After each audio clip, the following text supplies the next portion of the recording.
नमस्कार, hot topic में आपका स्वागत है। मैं हूं ताबिश हुसैन। एसर यानी एनुअल सर्वे ऑफ एजुकेशन की ताजा रिपोर्ट बताती है कि प्राथमिक शिक्षा का हाल देश में और बुरा हुआ है। बच्चों में पढ़ने की क्षमता कोविड पूर्व के दौर से नीचे गिर चुकी है। सभी स्कूली छात्रों की बुनियादी पढ़ने की क्षमता जो है उसमें गिरावट दर्ज की गई है। यहां पर आपको दिखाते हैं कि जो सर्वे रिपोर्ट है वो क्या कहती है।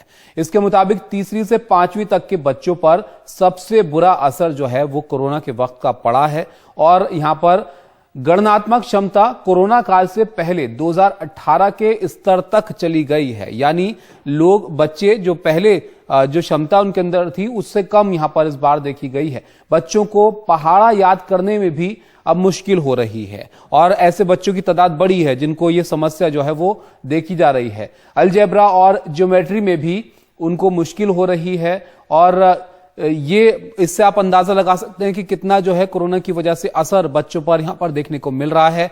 तीसरी कक्षा के बच्चों की पढ़ने की क्षमता 27.3% से गिरकर 20.5% हुई है और ये गिरावट हर राज्य के सरकारी और निजी दोनों स्कूलों में दिखाई दी है। वहीं आप देखिए 8वीं कक्षा के 69.6% बच्चे बुनियादी पाठ जो है वो पढ़ सकते हैं और इससे जो बाकी बचे हैं उनके लिए ये भी दिक्कत हो रही है। 8वीं कक्षा के लिए 2018 में ये आंकड़ा 73% था जो कि अब 69.6% जो है वो हो गया है। तो ये कोरोना के बाद का असर है जो आप देखिए, जो कि अब एक तरह से आप कह सकते हैं कि भूल चले हम, क्योंकि अब बच्चों को पढ़ने में दिक्कत, याद रखने में दिक्कत जो है वो देखी जा रही है। राजस्थान में कोरोना काल के दौरान छात्रों में डिजिटल डिवाइड साफ तौर पर दिखाई दिया। खासकर गरीब परिवारों के स्कूली छात्र घर में एंड्रॉयड मोबाइल फोन न होने से ऑनलाइन पढ़ाई नहीं कर पाए। कोविड के बाद स्कूलों में लौटे बच्चे परेशान हैं। वो पुरानी पढ़ाई जैसे भूल गए हैं। 2 साल जो ऑनलाइन पढ़ाई चली उसके लिए कई बच्चों के पास मोबाइल फोन नहीं था, तो कोविड के दौरान गरीब बच्चों की पढ़ाई पर ज्यादा मार पड़ी। कोविड की वजह से मेरी पढ़ाई पे बहुत गंदा असर पड़ा। हमारे घर में एक ही फ़ोन था, हम 3 बहन भाई थे और एक बड़ा वाला था जिसकी ज़्यादा पढ़ाई होती थी, इस वजह से हमारी पढ़ाई छूट गई। तीसरी से 5वीं तक के बच्चों पर सबसे ज्यादा असर पड़ा है। ये पहली और दूसरी में थे जब कोविड की वजह से घर बैठना पड़ा। स्कूल खुला तो सीधे 2 क्लास आगे पहुंच गए, लेकिन स्तर इनका पहली दूसरी क्लास का ही रह गया। बहुत दिक्कत आई है, शब्दों को समझने में है ना बहुत दिक्कत होती है। जैसे मात्रा में है ना बहुत दिक्कत होती है। हमें इंग्लिश में है ना हम याद करते हैं पर दोबारा सुना नहीं पाते हैं। थोड़ा थोड़ा मिसिंग हो जाता है मैम, कुछ ना कुछ मिसिंग हो जाती है। हिंदी में क्या दिक्कत आती है? हिंदी में मात्रा रे इनकी दिक्कत आती है। मैं इंग्लिश पढ़ना भूल गई बिल्कुल ही। पहले बोल सकते थे इंग्लिश कुछ कुछ? पहले थोड़ा थोड़ा आता था मुझे, पर अभी बिल्कुल नहीं आता। अभी बिल्कुल नहीं आता है। ABCD याद है? ABCD याद है लेकिन पढ़ नहीं सक रहे हो। अध्यापक कहते हैं कि 2 साल स्कूल से बाहर रहे बच्चों का ध्यान अब ज्यादा भटकता है। उनको अनुशासन में रखना मुश्किल हो रहा है। एज के अकॉर्डिंग इनको कवर करने में दिक्कत आ रही है, क्योंकि ये बच्चे इनका दिमाग डाइवर्ट हो गया है और 2 सालों में ये शैतानियां करना ज्यादा सीख गए, खेलना ज्यादा सीख गए, तो ये पढ़ने में कम इंटरेस्ट लेते हैं। क्लास में जब हम इनको पढ़ाते हैं तो हम जो चीज इनको पढ़ाना चाहते हैं ना वो इनसे पीछे छूट गई है और उसको हम कवर कर नहीं पा रहे हैं। इनके साथ भी वही मेहनत कर रहे हैं और फर्स्ट और सेकंड और थर्ड क्लास के बच्चों के साथ भी वही मेहनत कर रहे हैं, लेकिन ये बच्चे कवर नहीं कर रहे हैं और वो कवर कर रहे हैं। बड़े बच्चों को सबसे ज्यादा दिक्कत गणित में आ रही है। कई बच्चे पहाड़ा भूल गए हैं और इससे गुना और भाग करना मुश्किल हो जाता है। मैम गुणा भाग मतलब पहाड़े आने चाहिए उसके लिए परफेक्ट तरीके से। पहाड़े तो आते नहीं, भूल गए क्योंकि 2 साल में कुछ पढ़ाई नहीं की ना। माँ बाप ने कभी फोन दिया कि बोलते कि तुम छोटे नहीं हो, वो छोटे हो भी, फोन क्या करोगे, इसलिए किताब से तो पढ़ नहीं सकते अकेले, इतना बड़ा बड़ा आता है, उसमें दिक्कत आई। बस गुणा मतलब गणित में दिक्कत आती है और सब में तो सही आता है बस। अध्यापक कहते हैं कि ASER की रिपोर्ट के अनुसार सरकार को भी कदम उठाने चाहिए। बच्चों को एक्स्ट्रा क्लास देकर उनकी पढ़ाई सुधारनी होगी। जो बच्चों को पहाड़े पहले जब 40 तक के आते थे, आज उन बच्चों को 10 तक के पहाड़े आ रहे हैं।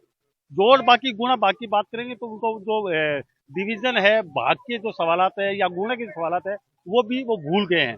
ऐसे में ये जो एनुअल रिपोर्ट है, इस रिपोर्ट के आधार पर सरकार को चाहिए इसको रिकवर करे, चाहे वो ब्रिज कोर्सेज कराए या फिर एक्स्ट्रा कोई क्लासेज जो है, जैसे समर वेकेशन है या जो विंटर वेकेशन है, इसके अंदर एक्स्ट्रा क्लासेज लगा करके उस जो कमी रह गई है उसकी भरपाई की जा सकती है। 2 साल कोविड के बाद जब बच्चा स्कूल आया है वो डिसिप्लिन से हट गया है, और डिसिप्लिन का मतलब है कि वो अटेंशन, ध्यान नहीं दे पाता है, फोकस नहीं कर पाता है, और वापस उसको स्कूल के डिसिप्लिन माहौल में घड़ना अब टीचर्स के लिए चुनौती है। लेकिन यंग माइंड्स है, छोटे बच्चे हैं, सीखने को उत्सुक है, तो लगता है जल्द ही ये सब मेकअप करके आगे बढ़ पाएंगे। जयपुर से हर्षा कुमारी सिंह, एनडीटीवी इंडिया। डॉक्टर लतिका गुप्ता हमारे साथ हैं, शिक्षा शास्त्री हैं। लतिका जी, क्या क्या चुनौतियां हैं बच्चों को लेकर, इस पर मैं आपसे बात करूंगा, लेकिन ये जो हम देख रहे हैं कि जो बुनियादी पढ़ने की क्षमता है वो एक तरह से गिर गई है, इसको आप कैसे देखती हैं? क्योंकि पढ़ना तो बहुत जरूरी है, अगर पढ़ना में ही दिक्कत बच्चों को होगी तो वो आगे चीजों को कैसे समझ पाएंगे? देखिए, पहले तो ये कि आपने एक बहुत अच्छा शीर्षक दिया, कोरोना के बाद भूल चले हम। मुझे लगता है कि हमें कहना चाहिए कोरोना के दौरान देश बच्चों को भूल चला, और 18 महीने उन्हें घरों में बंद रख के आज हम इस बात का शोक मना रहे हैं कि बच्चे लिख पढ़ नहीं पा रहे हैं। दरअसल हमें असर की रिपोर्ट की कोई जरूरत नहीं थी शोक को मनाने की। और अगर आप ध्यान से असर को देखें तो वो ये बता रहे हैं कि 8वीं के बच्चे भी बुनियादी पाठ बहुत ज्यादा नहीं पढ़ पा रहे हैं। क्या हमारी व्यवस्था इतनी कम उम्मीद रखना चाहती है बच्चों से? 8वीं का अगर आप विषय वस्तु उठा के देखें पाठ्यक्रम, तो आप पाएंगे कि 8वीं का एक बच्चा लोकतंत्र को पूरा समझ चुका हो, इतना ज्यादा वो ज्ञान आगे बढ़ चुका होता है। तो बुनियादी स्तर की पढ़ाई ना आना और गणित ना आना आज हमें कहीं से ज्यादा गहरे शोक की जरूरत है। और असर से पहले भी हमें ये बात मालूम थी कि अगर 18 महीने घर में बैठेंगे और किताबों से, दोस्तों से, शिक्षकों से दूर रहेंगे तो यही हश्र होगा।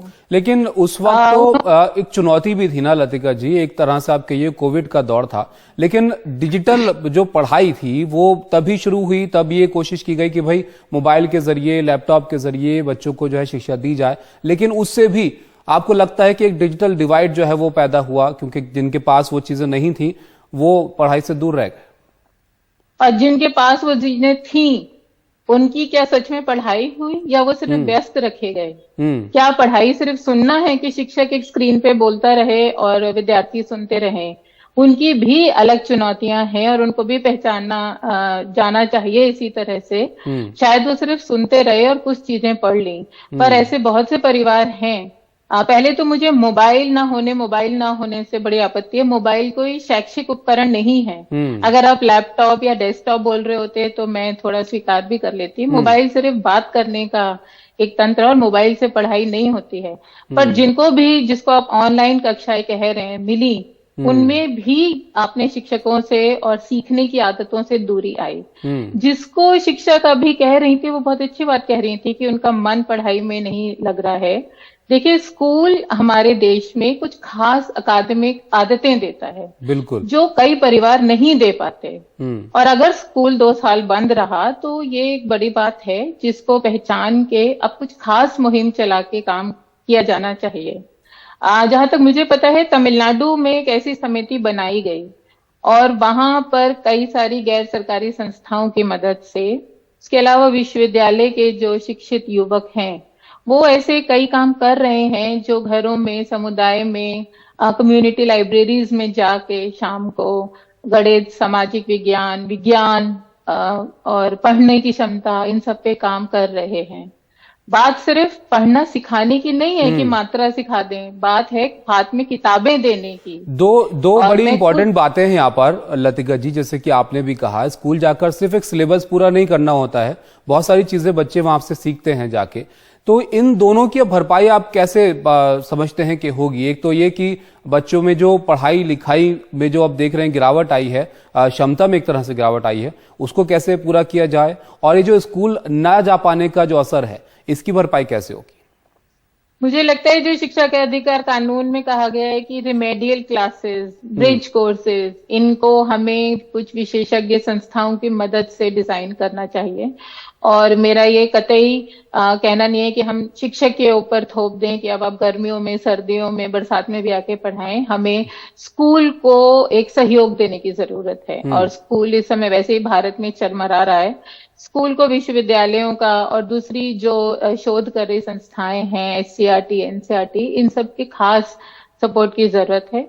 और क्यूबा जैसे देश में एक बार मुहिम चली थी, ऐसे युवाओं को कॉलेजेस से और यूनिवर्सिटी से निकल के अपने आसपास के स्कूलों में नियोजित रूप से पढ़ाने की जरूरत है। तब हम शायद, और अगले कम से कम 10 साल तक हमें ऐसा करता रहना पड़ेगा, तब हम सोच पाएंगे कि शायद हमने कुछ भरपाई की ओर कदम उठाए। तो इसमें वक्त लगेगा इन सब चीजों में काम करने के बाद भी। जब बच्चों को आप, जो पहले का दौर था कोरोना से, उस स्थिति में आप लेकर आए जहां पर वो सीखें भी नई चीजों को, पढ़ाई भी उनकी जो है वो अच्छे से हो। आपको लगता है कि यहाँ पर अगर हम बहुत ज्यादा पढ़ाई पर जोर दें लतिका जी, तो ये भी एक चीज है कि बहुत ज्यादा ओवर ना हो जाए बच्चों के लिए। अगर कुछ रह गया है, पढ़ाई की बात तो एक अलग है, ये भी ध्यान में रखने वाली चीज है। हाँ, पर पढ़ाई से आपका क्या तात्पर्य? पढ़ाई से मतलब ये नहीं है कि आप बैठ के विज्ञान के या सामाजिक विज्ञान के प्रश्न उत्तर रटाते रहें। बहुत सारी पढ़ाई, सबसे पहले तो किताबें, कहानियों की किताबें अगर बच्चे पढ़ना सीख जाएंगे तो वो बहुत कुछ अपने आप भी पढ़ लेंगे। और पढ़ाई बहुत अच्छे से गणित की, विज्ञान की उपयोग करके, प्रयोग करके बहुत तरह से करवाई जा सकती है। और खासकर रिमेडियल शिक्षा का मतलब ये नहीं है कि जो 8 घंटे का स्कूल करे वो हम 2 घंटे में कर दें। इसीलिए मैंने कहा कि विशेषज्ञ संस्थाओं की मदद से कुछ नए तरीकों से पढ़ाने की जरूरत है कि रुचि भी बने, वो आदतें भी विकसित हों, इंटेलेक्चुअल हैबिट्स हों, और वो सोचें, तसल्ली से पढ़ने, बैठ के पढ़ने इच्छा रखें। ये समस्या एक्चुअली केवल स्कूल की नहीं है, विश्वविद्यालय स्तर पर भी विद्यार्थियों को पढ़ने में बहुत समस्या हो रही है। तो कुछ नए तरीके जो है वो देखने होंगे बच्चों की रुचि पैदा करने में, कि आप सीखिए, नई चीजों को पढ़िए। बहुत शुक्रिया डॉक्टर लतिका गुप्ता जी हमारे साथ जुड़ने के लिए और इस टॉपिक पर बात करने के लिए। फिलहाल एक ब्रेक के लिए यहाँ पर रुकते हैं।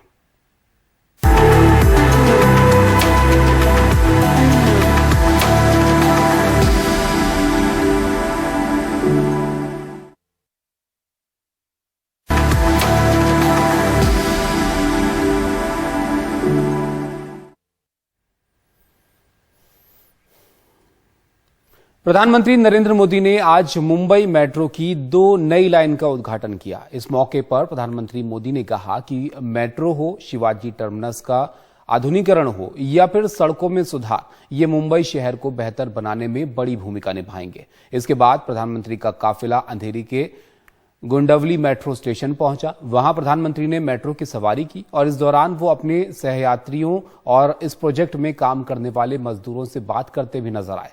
इस दौरान महाराष्ट्र के मुख्यमंत्री एकनाथ शिंदे और डिप्टी सीएम देवेंद्र फडणवीस भी उनके साथ रहे।